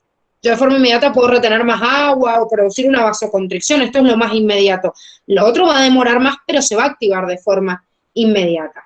Ahora, obviamente, la eritropoyetina tiene la función de secretar más glóbulos rojos, el sistema renina-angiotensina de mantener el agua y esto la vasoconstricción. Pero, en realidad, además de esto, que viene del sistema endocrino y del sistema nervioso, también voy a tener por el corte una activación del sistema inmunitario y del sistema de coagulación sanguínea que depende de la sangre. Este sistema de coagulación es el que depende no solo de la vasoconstricción local que se va a producir, sino que van a tratar de liberarse plaquetas hacia la zona. Seguro que las plaquetas, si es una hemorragia profunda, no van a poder tapar nada, pero eso no quiere rápidamente a la herida. Y además, el sistema inmunológico, al haber roto la barrera de la piel, van a también aumentar en ese lugar.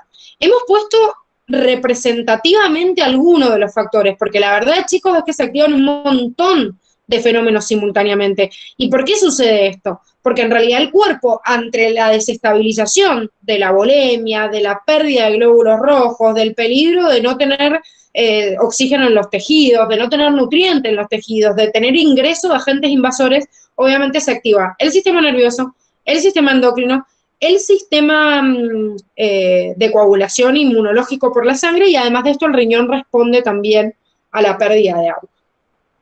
¿Puedo hacer una acotación? Sí. Interesante. Una vuelta hice un curso de primeros auxilios y contaban que, por ejemplo, cuando una persona tenía una hemorragia muy grave, se choqueaba, o sea que toda la sangre de las extremidades se iba a, digamos, toda la parte del torso y de la cabeza. Entonces vos le tomabas la presión en la muñeca, la periférica, y no la escuchabas, era como si estuviera muerta prácticamente. Por eso siempre la tenías que tomar en el cuello. Dato de color. Totalmente, sí, el pulso sí lo tenés que tomar ahí o lo podés tomar también, en realidad no solo en el pulso, sino directamente a ocultar desde el corazón, pero sí, para tomar la pulsación, ponele. Pero en realidad lo más importante de esto, o sea, justamente en base a lo que vos estás diciendo, que se va solo al torso, es que la mayor cantidad de oxígeno vaya al cerebro. O sea, por eso tenemos una priorización, no solo en el torso, sino que encima la mayor concentración de toda esa sangre va a ir al cerebro y al corazón, porque son los dos órganos vitales que van a mantener la maquinaria. Pero sí, obviamente se produce, y esto pasa en cualquier fenómeno. Cuando estamos regulando la temperatura también se produce una vasoconstricción y mando obviamente toda la sangre a la parte central, donde están los órganos. Entonces sigo resguardando obviamente los órganos vitales. Bueno, después me dice, ¿cómo será el proceso de la coagulación sanguínea? Y en realidad acá podríamos repasar todas las vías, pero sintéticamente recuerden, y por eso lo tienen acá, obviamente se va a activar la vía extrínseca e intrínseca, ambas, porque en realidad yo voy a tener una ruptura de una barrera, pero se va a activar desde adentro y desde afuera también la cascada de la coagulación. Después me dice, ¿cómo está la volemia? Si tengo una hemorragia, ¿cómo va a estar la volemia? Disminuida. Disminuida.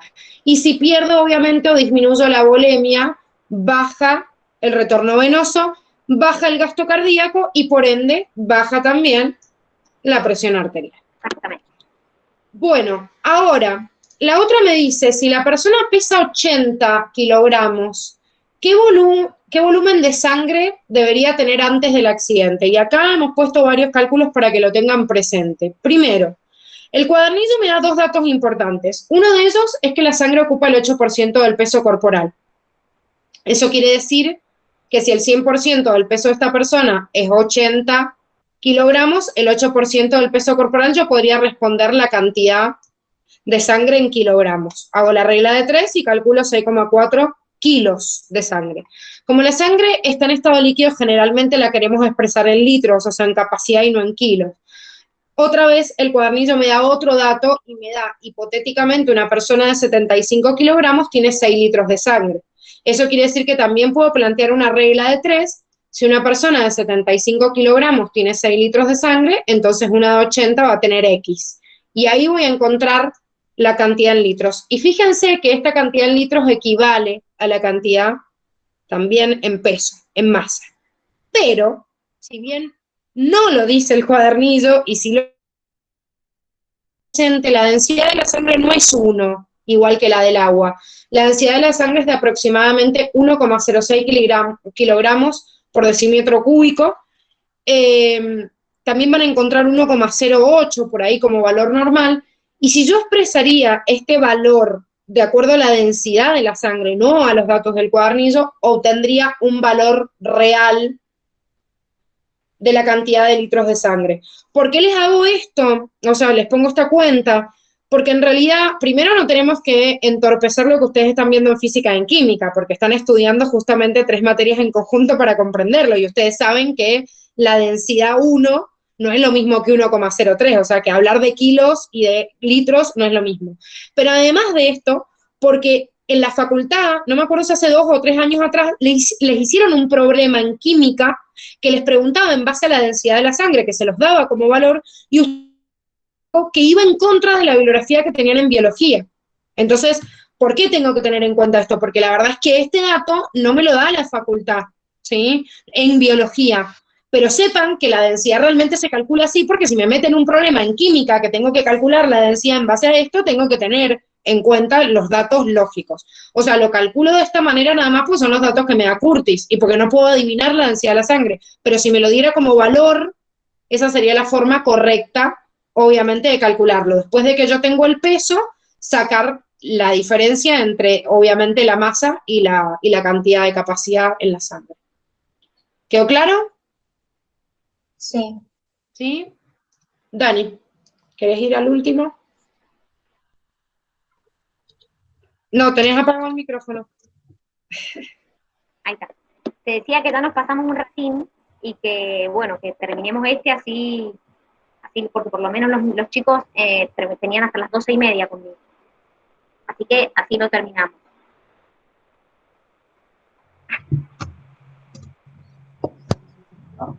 Tenés el micrófono apagado, ¿sí?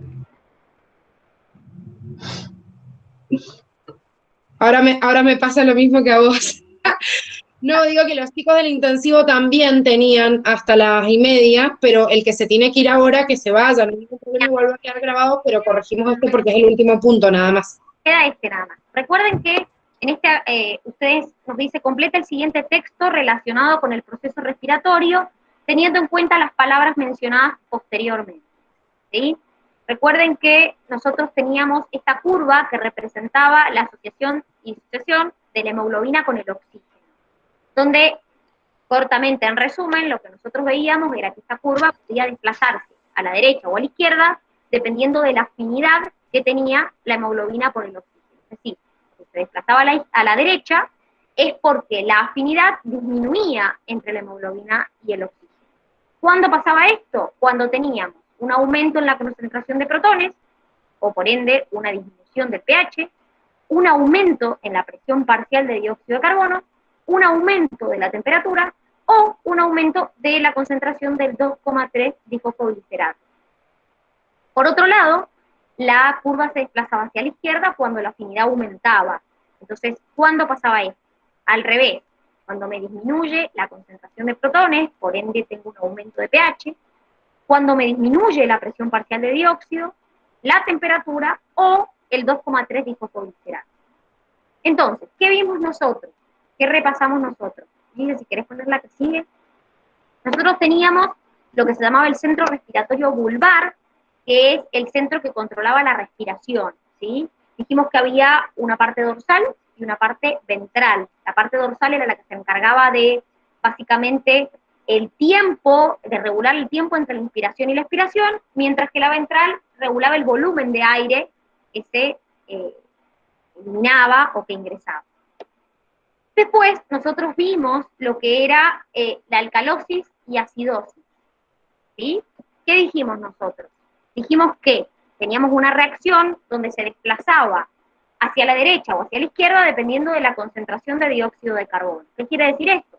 Que cuando yo tengo un aumento en la concentración de dióxido de carbono, la reacción se desplazaba hacia la formación de bicarbonato y protones. Cuando disminuía la concentración de dióxido, tiende a desplazarse hacia la formación de dióxido de carbono y agua. Entonces, ¿qué respuestas había frente a algunos cambios? Esos cambios se llamaban acidosis y alcalosis. Fíjense que cuando yo tengo una disminución en la presión parcial de dióxido de carbono, bueno, ¿le repasamos esto o vamos al texto directamente, como quieras? ¿O hacemos? No, dale, se me pasó a mí nada más en la firmina. No lo hacemos desde el texto. Un poco lo que estuvimos viendo recién. ¿Qué vimos recién? Dijimos que cuando yo tengo una pérdida de ácido, por ejemplo, por vómitos prolongados, lo que ocurre es que se produce una alcalosis metabólica. Entonces, la respuesta que se daba era una hipoventilación, donde yo retengo dióxido de carbono, aumento la presión parcial de dióxido de carbono, y eso hace que aumente la cantidad de protones, se estimule la formación de bicarbonato y protones, y por lo tanto se reduzca el pH. Por otro lado, cuando yo tengo un aumento en la acumulación de cuerpos cetónicos ácidos, se produce una acidosis metabólica. ¿Cómo es la respuesta? Y lo contrario, una hiperventilación. Voy a perder más cantidad de dióxido de carbono, eso va a reducir la presión parcial de dióxido de carbono y por lo tanto yo voy a tender a formar dióxido de carbono y agua. Entonces, mis protones se van a reducir, la cantidad de formación de protones se va a reducir y el pH va a aumentar.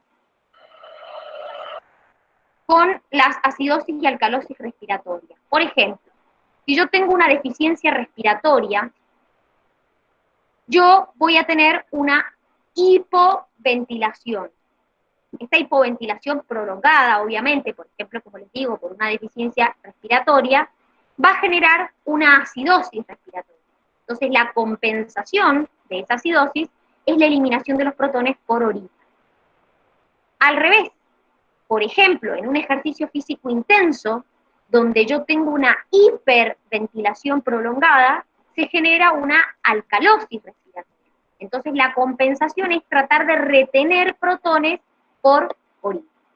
¿Sí? Entonces, basado en esto, venía el texto que ustedes tenían que completar, que era el último punto del taller.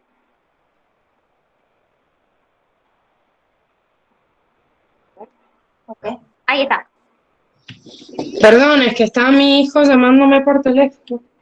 No pasa nada. Tenía que cortarle y a la vez cambiar. Dale, ¿querés hacerlo? ¿O cómo hacemos? Como quieras vos. Sí, como quieras, o uno y uno.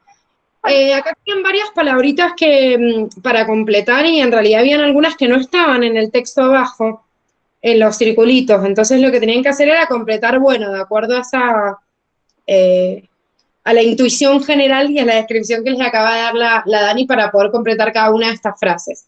Y les decía, frente a una disminución de la presión parcial de dióxido de carbono, que justamente es lo que estaban viendo recién con la Dani, que es lo que la presión de dióxido de carbono, que sería esto, quiere decir que yo tengo que desplazar todo esto para allá, justamente para poder llegar al equilibrio, ¿sí? Entonces, si yo tengo una disminución de los protones, lo que voy a tener es un aumento del pH. Y dice, la curva de asociación-disociación de la hemoglobina con el oxígeno se desplaza ¿hacia dónde? Y hacia la izquierda, que es lo que vieron recién, lo repasaron con la Dani en la curva, justamente de la hemoglobina. ¿Por qué se está desplazando hacia la izquierda? Porque en realidad hubo una disminución de la presión de dióxido de carbono, podría haber sido por otros factores.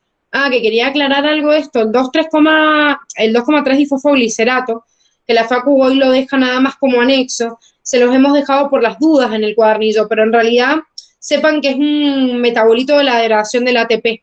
Entonces, cuando yo tengo un aumento de la cantidad de ATP que se va degradando, vía física, voy a tener más 2,3 difosfoglicerato en sangre. Entonces, si aumenta el dióxido de carbono, aumenta la temperatura, aumenta el 2,3 difosfoglicerato, quiere decir que estoy quemando más ATP, quiere decir que estoy haciendo más ejercicio físico, ¿sí? Va a haber un desplazamiento hacia la derecha. En cambio, si hay una disminución, ¿sí?, de la temperatura, del dióxido de carbono, va a haber un desplazamiento hacia la izquierda. Y entonces dice, ¿cómo se compensa esto? ¿Y cómo lo compenso? Mediante el consumo de bicarbonato y una hipoventilación, que son de acuerdo a los mecanismos que estaban viendo recién de compensación con la Dani, ¿sí? ¿Querés hacer el otro, Dani? Bueno, en este caso es lo contrario. Si yo tengo un aumento en la presión parcial de dióxido de carbono y una disminución del pH, la curva se desplaza hacia la derecha, ¿verdad? Entonces, ¿cómo voy a compensar esto, esta disminución del pH? Lo voy a compensar generando bicarbonato y hiperventilando. ¿Por qué? Porque si tengo un aumento de la presión parcial de dióxido de carbono, quiere decir que estoy reteniendo dióxido de carbono. Entonces, de alguna manera, tengo que perder ese dióxido de carbono y por eso tengo que hiperventilar y de esa manera pierdo el dióxido de carbono. Bien, después en la otra me hablaba de un caso particular cuando hay una actividad física intensa y cae mucho la PO2, aparecía otro pigmento. Entonces, ¿cuál era el valor que tenía que caer por debajo de 20 milímetros de mercurio? Y ese pigmento respiratorio que complementaba la hemoglobina se llama mioglobina, que dice que se degrada el oxígeno necesario a los músculos, siendo una reserva del mismo y teniendo mayor afinidad de este gas que la hemoglobina. ¿Por qué tiene mayor? Porque justamente se empieza a soltar a los 20 milímetros de mercurio cuando a mí me queda una reserva del 40% del oxígeno en la hemoglobina. Si tendría una afinidad menor, la 20 milímetros de mercurio, sino cuando habría una presión mayor. Y en el último, un poco lo que les repasé recién del centro de control respiratorio, diríamos, que tenemos, ¿sí? Todo el proceso de ventilación está controlado por el centro respiratorio vulvar, que tenía dos núcleos, en posición dorsal, el que controlaba el tiempo entre la inspiración y la expiración, y en posición ventral, el que controlaba el volumen del aire, ¿Está? Llegamos hasta aquí. Sí. Esas son lágrimas de emoción de que terminamos. No creo que estén llorando de tristeza, sino de alegría. No, bueno, pero es emoción de que terminamos. Exacto. Bueno. ¿Quedó alguna duda? De alegría, me dice la Bueno, ¿alguna creo que no. En el último, con la 2, porque lo hicimos juntas, pusimos otra cosa. Sí. Al final, en el último punto, en el último ítem, que dice, por el contrario, en una acidosis metabólica, y yo puse, o sea, se produce una hiperventilación, lo que disminuye la presión parcial de dióxido de carbono y la concentración de hidrógeno vuelve a la normalidad. ¿Eso está bien? ¿Eso está mal? ¿O es posible?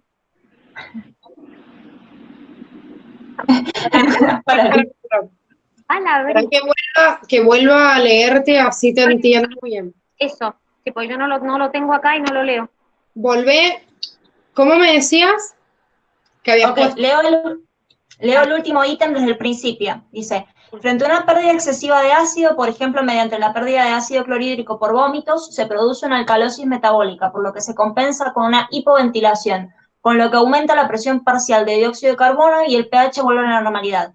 Por el contrario, en una acidosis metabólica se produce una hiperventilación, lo que disminuye la presión parcial de dióxido de carbono y la concentración de hidrógeno vuelve a la normalidad. ¿Eso está bien? Pero, no, sí, no está mal, pero no es lo que está redactado en el punto. Claro. O sea, eso lo escribieron en realidad como conclusión. Ustedes tenían que rellenar con las palabras. La idea era comparar con lo que salía ahí, no con lo que a ustedes les parecía. No, está bien, no está mal lo que han puesto, pero en realidad no era, o sea, no coincide el texto, por eso te dije volvémelo a leer para verlo en paralelo. Claro, bien, O sea, bien. Está bien, no está mal. claro, o sea, como que dice te da que el lugar, sí, te sí, daba el sí. lugar para poner las cosas. Entonces nosotros dijimos, bueno, el lugar es relativo, podemos poner una oración entera, total. Relativo. Está perfecto. No, y igual está bien, porque en realidad faltaron un par de palabras en el texto y yo, por ejemplo, habían algunos datos de esto que no estaban, entonces justamente ya lo han hecho para tratar de respetar las palabras que estaban debajo. Está bien, está bien. No, en vez de una oración, pero está bien. Entiende el concepto. Sí. Así que está bien, perfecto. Está bien, entiende bien. Bueno, genial. Muchachas, yo a ustedes las vuelvo a ver el martes que viene recién. Así que tengan lindo fin de. Fíjense que ahí en el coso les mandé la modificación. Ok. ¿Ya? Y después nos pueden pasar el PowerPoint después, por favor. Sí, no hay problema. Sí, no hay drama. Gracias. No hay problema. Bueno, Perdón por la demora, pero bueno, queríamos terminar de De corregir. corregir todo. bueno, genial. Muchas gracias. Bueno, Que tengan un lindo fin de. gracias a ustedes. Nos vemos. Chau, Chau, suerte. chau. Chau, chau. Chao, chao. Chau, chicos. Una Sí. fuera bueno, Vómitos y diarrea, producto de una intoxicación. Reconoce sentirse. con la Dani, ¿sí? ¿Querías hacer el otro, Dani? Bueno, en este caso es lo contrario. Si yo tengo un aumento en la presión parcial de dióxido de carbono y una disminución del pH, la curva se desplaza hacia la derecha, ¿verdad? Entonces, ¿cómo voy a compensar esto, esta disminución del pH? Lo voy a compensar generando bicarbonato y hiperventilando. ¿Por qué? Porque si tengo un aumento de la presión parcial de dióxido de carbono, quiere decir que estoy reteniendo dióxido de carbono. Entonces, de alguna manera, tengo que perder ese dióxido de carbono y por eso tengo que hiperventilar y de esa manera pierdo el dióxido de carbono.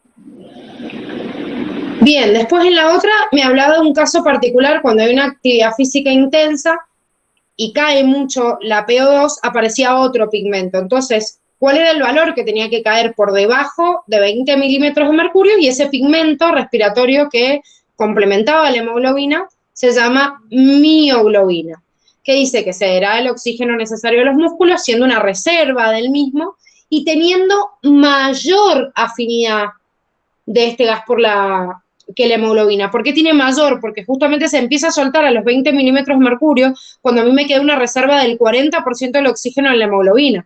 Si tendría una afinidad menor, la 20 milímetros de mercurio, sino cuando habría una presión mayor. Y en el último, un poco lo que les repasé recién del centro de control respiratorio, diríamos, que tenemos, ¿sí? Todo el proceso de ventilación está controlado por el centro respiratorio vulvar, que tenía dos núcleos, en posición dorsal, el que controlaba el tiempo entre la inspiración y la expiración, y en posición ventral, el que controlaba el volumen del aire, el que controlaba el volumen del aire, ¿está? Llegamos a Sí. Esas son lágrimas de emoción de que terminamos. No creo que estén llorando de tristeza, sino de alegría. No, bueno, pero es emoción de que terminamos. Exacto. Bueno, ¿Quedó alguna duda? de alegría, me dice la Ado. Ah. Bueno, ¿alguna duda? Creo que no. En el último, con la 2, porque lo hicimos juntas, pusimos otra cosa. Sí. Al final, en el último punto, en el último ítem, que dice, por el contrario, en una acidosis metabólica, y yo puse, o sea, se produce una hiperventilación, lo que disminuye la presión parcial de dióxido de carbono y la concentración de hidrógeno vuelve a la normalidad. ¿Eso está bien? ¿Eso está mal? ¿O es posible?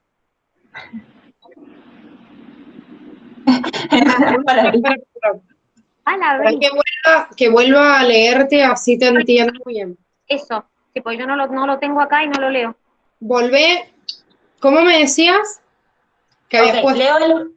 leo el último ítem desde el principio. Dice, frente a una pérdida excesiva de ácido, por ejemplo, mediante la pérdida de ácido clorhídrico por vómitos, se produce una alcalosis metabólica, por lo que se compensa con una hipoventilación, con lo que aumenta la presión parcial de dióxido de carbono y el pH vuelve a la normalidad.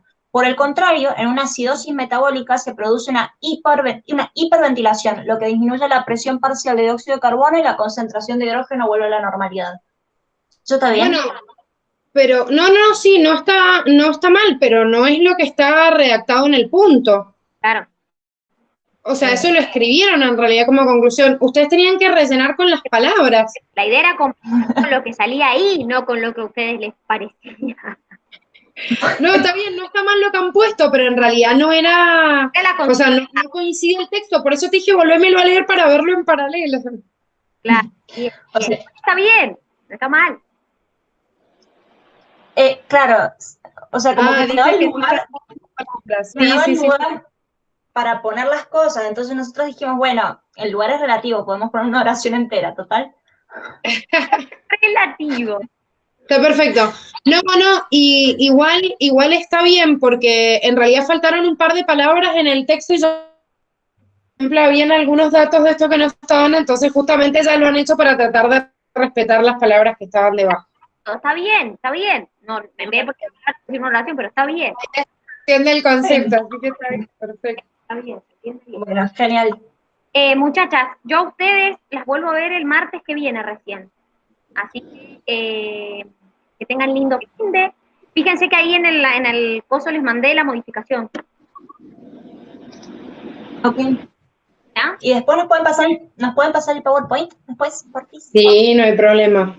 Sí, no hay drama. Gracias. No hay problema. Bueno, perdón por la demora, pero bueno, queríamos terminar de Corregir. todo. Bueno, genial. Muchas gracias. Bueno, Que tengan un lindo fin de. Chao, gracias a ustedes. Nos vemos. chau, Chau, suerte. chau. Chau, chau. Chao, chao.